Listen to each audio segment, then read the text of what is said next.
आजकल social media पे एक ट्रेंड चल रहा है कि रिजर्वेशन हटाओ। मैं रिजर्वेशन हटाने के पक्ष में नहीं हूं। देखो, एक छोटी सी स्टोरी के माध्यम से मैं आपको ये चीज़ समझाऊंगी कि रिजर्वेशन क्यों नहीं हटना चाहिए, और हटना भी चाहिए तो उसका क्या रीज़न होगा, क्या शर्तें होगी, वो मैं आपको बताती हूँ। एक छोटी सी स्टोरी सुनाती हूँ, आपको बहुत अच्छे से समझ में आ जाएगा कि रिजर्वेशन क्यों रहना चाहिए और कब तक रहना चाहिए। देखो, एक लड़की होती है, लगभग उसकी एजुकेशन पोस्ट ग्रेजुएट तक होती है, ठीक है। उस लड़की का अपने ननियाल से काफ़ी ज़्यादा अटैचमेंट होता है, और उसका ऐसा है कि हर 1-2 महीने में ननियाल वो जाती रहती है अपनी नानी के पास में। एक लड़की जो पढ़ी लिखी होती है, एजुकेटेड होती है, सिटी में रहती है, वो कुछ टाइम के लिए अपने ननियाल जाती है नानी के पास में, ठीक है। नानी के पास जाती है, उसके बाद में एक दिन उसकी नानी उसको बोलती है कि दुकान से ये थोड़ा सा सामान है जो लेकर आ जा। और लड़की को लगता है कि ठीक है, थोड़ा दूर है तो मैं चली जाती हूँ। और लड़की सामान लेने के, नानी का कुछ थोड़ा बहुत सामान था वो लेने के लिए चली जाती है दुकान पर। और गर्मी का दिन होता है, धूप ज़्यादा होती है, उमस भरा मौसम होता है। लड़की जा रही होती है दुकान पर, और रास्ते में जाते जाते थक जाती है। थकने के बाद वो लड़की थोड़ी देर के लिए चौकी पर बैठ जाती है।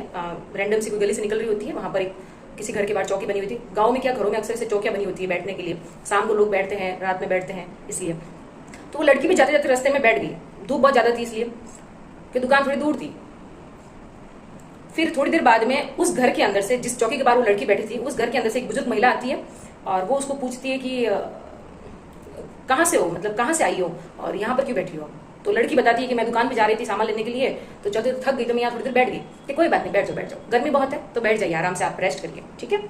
उसके बाद में गाँव में लोगों की थोड़ी आदत होती है कि कास्ट पूछने की। बात में उसने उस लड़की को पूछा, उस बुजुर्ग महिला ने, कि कौन सी कास्ट से हो, कौन सी जाति से हो। तो लड़की ने बता दिया कास्ट अपनी कि मैं इस जाति से हूँ। तो तुरंत बुजुर्ग महिला भड़क गई कि हिम्मत कैसे हुई यहाँ पे बैठने की, पता भी है किसकी चौकी पर बैठी हो, कौन से मोहल्ले से निकल रही हो, तुम्हारा मोहल्ला अलग है, उस गली से निकलो, इस गली से क्यों आई हो, और आई तो हमारी चौकी पे बैठने की हिम्मत कैसे कर ली तुमने। लड़की भी चौक गई, इसमें क्या हो गया, चौकी पे बैठना नॉर्मल सी बात है, इसमें क्या हो गया, चौकी घर के अंदर तो नहीं घुसे ना, चौकी जस्ट एक चौकी है।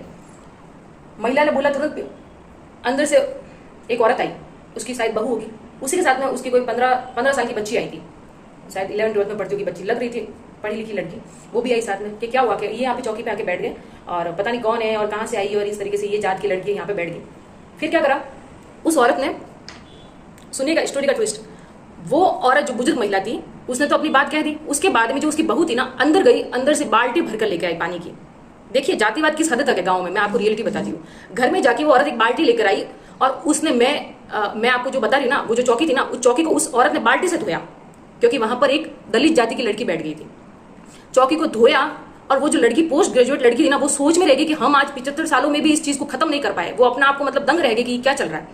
उस औरत ने उस चौकी को इस तरीके से धोया जैसे कोई गोबर से लिपट गई हो, कोई गंदा कुत्ता बैठ गया हो या कीचड़ लग गया, इस तरीके से चौकी को उसने धोया। और आप लोगों को सोचने की बात है, वो लड़की मैं खुद हूँ, वो लड़की मैं खुद हूँ।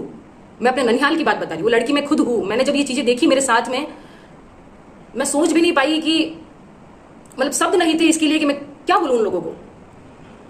मैं उनको कुछ कह भी नहीं पाई।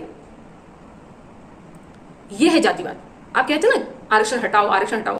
हमारे साहेब ने जो आरक्षण दिया ना, उसका मतलब कोई गरीबी उन्मूलन कार्यक्रम नहीं है ये। इसका एक सबसे बड़ा जो उद्देश्य था वह था जो गरीब, जो निचले तबके के लोग, जिन्हें हजारों सालों से दबाया गया, उन्हें बराबरी के हक में लाया जाए। आज भी गाँव की तो बात छोड़िए, आज शहरों की बात ही देख लीजिए। आज कहीं पर भी किराए का मकान भी लेने जाते हैं ना हम लोग, जो SC ST के लोग, किराए का मकान भी, वहां पे भी सबसे पहले आपकी जाति पूछी जाएगी, आप कौन सी जात से बिलोंग करते हो, तो ही आपको कमरा दिया जाएगा। यहाँ पे SC ST के लिए कोई कमरा है ही नहीं है। कहीं पर भी जाइए आप, ये जो आरक्षण हटाने की बात करते हैं ना, एक बार जाइए सरकारी स्कूलों में जाके देखिए गाँवों की, वहां पे सफाई करने वाले कौन होते हैं, वे कौन सी जात से बिलोंग करते हैं। स्वर्ण समाज का आपको एक भी वहां पे नहीं दिखेगा सफाई करने के लिए। हाँ, लेकिन वहां पे खाना बनाने वाली स्वर्ण समाज की जरूर होगी। SC ST की महिला को रखेंगे भी नहीं, उसका हाथ का कोई खाना खाएगा भी नहीं। अगर एक SC ST महिला को रख दिया हो खाना बनाने के लिए, तो क्लास में कोई बच्चा ही नहीं आएगा, सब भूखे चले जाएंगे। ये रियलिटी है हमारे समाज की। आप कहते हो ना आरक्षण हटाइए, तो आरक्षण क्यों नहीं हटना चाहिए? इन चीजों को बराबर लाने के लिए नहीं हटना चाहिए। जिस दिन आप लोग जातिवाद खत्म करोगे, उस दिन आरक्षण हट जाएगा। हम खुद इस चीज के सपोर्ट में रहेंगे। एक और स्टोरी सुनाती हूँ, हमारे गाँव की बात है और मेरे घर की बात। मेरी खुद की छोटी सिस्टर की शादी थी, लगभग साल भर पहले की बात है, और उसकी शादी में घोड़ा लाया गया। तो ये बात राजपूत को पता चली, हमारे गांव में एक राजपूत है, उनको पता चली। तो वो राजपूत आदमी आया हमारे घर पे, और उन्होंने कहा कि मार साहब आपसे हाथ जोड़ के विनती है, मेरे पिताजी पेशे से टीचर है, तो कहा कि मार साहब आपसे हाथ जोड़ के विनती है, आप अपने बेटी को घोड़े पर मत बिठाना। अगर आपने घोड़े पे अपनी बेटी को बिठा दिया तो हमारी 4 गाँव में इज्जत चली जाएगी, मेरे कौम की कोई इज्जत नहीं रहेगी, लोग मेरे बारे में तरह तरह की बातें करेंगे, हमारी नाक कट जाएगी। आपसे हाथ जोड़ के विनती है, आप अपनी बेटी को घोड़े पर मत बिठाना। इतना बोल के वो इंसान चला गया। और हम लोग तो समझते हैं सब चीज़ें, एसटी एक्ट क्या होता है, ये सब चीज़ों के बारे में हमें अच्छे से पता है, कोई हमें दबा भी नहीं सकता। और इन चीज़ों का नॉलेज होना बहुत ज़्यादा जरूरी है। हमें अगर उस कानून का पता नहीं होता, ये सब चीज़ें हमें पता नहीं होती, तो आज मेरी सिस्टर की बंदूली घोड़े पर नहीं निकलती। समझ रहे हो आप? यही चीज़ है, मेरी सिस्टर की बंदूली शाम को घोड़े पे निकली, उस राजपूत की हिम्मत नहीं हुई कि घर से बाहर निकलेगी, क्योंकि वो जानता है मेरी सिस्टर गवर्नमेंट जॉब में है, मेरे फादर गवर्नमेंट जॉब में, उसे अच्छे से पता है, क्योंकि हम लोग कानून जानते हैं। तो आज हमने अपने अधिकारों की यहां तक हम लोग आए। और अगले दिन जब बारात आई तब भी घोड़े पे आई। गांव की पहली ऐसी बारातें, पूरे गांव में आज तक के इतिहास में पहली ऐसी बारातें राजपूत के सिवा हमारे कास्ट की जो घोड़ी पर आई है। और ये एक तरीके से इसको कोई गर्व की बात भी नहीं है, मैं नहीं कह रही कि बहुत ज्यादा गर्व की बात है, ये जस्ट नॉर्मल बात है। उस गांव के लिए, लोगों के लिए बहुत बड़ी गर्व की बात होगी, और उस राजपूत के लिए बहुत ही नीची बात होगी कि ये बहुत ही गलत हो गया हमारे साथ में।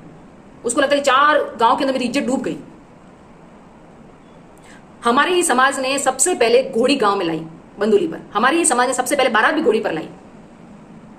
पता है क्यों? क्योंकि हम लोग पढ़े लिखे हैं, हमें कानून पता है। जो लोग डरते हैं ना, उन्हें कानूनों का जानकारी नहीं है, और डरने की तो बात भी नहीं है इन सब चीजों में। आजकल कितना कुछ बढ़ गया है, एजुकेशन कितना आगे हो गया है, सब चीजों का नॉलेज है, हमारे लिए संविधान लिखा गया, कौन से एक्ट हमारे लिए है, कहां पर हमें स्टैंड करना है, कहां पर हमने झुकना है, हर चीजें हमारे लिए बनी पड़ी।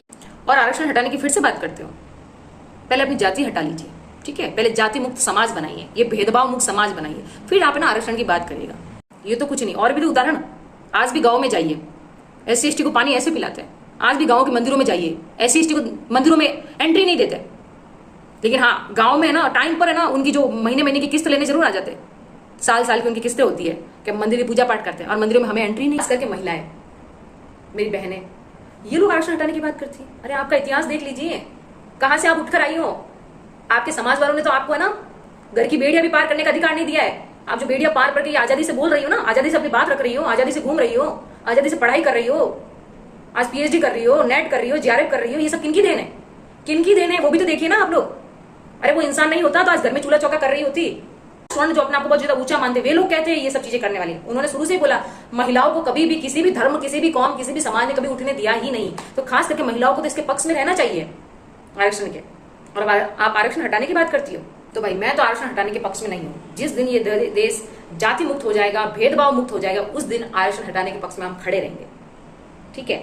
हमें तब बराबरी का हक मिल जाएगा समाज में, जब हम उन जो स्वर्ण अपने आप को कहते हैं उनके बराबर के तबके में आ जाएंगे, उस दिन हम इस चीज को हटाने के पक्ष में खड़े रहेंगे। बस यही बात थी। कहते हो आरक्षण हटाइए, तो आरक्षण हटाने की जो मैंने आपको चीजें दिखा दी, आप इस चीज से समझ गए होंगे कि आरक्षण क्यों नहीं हटना चाहिए, और आरक्षण क्यों चाहिए, हम लोग आरक्षण के पक्ष में क्यों हैं, ठीक है? जय भीम, जय संविधान।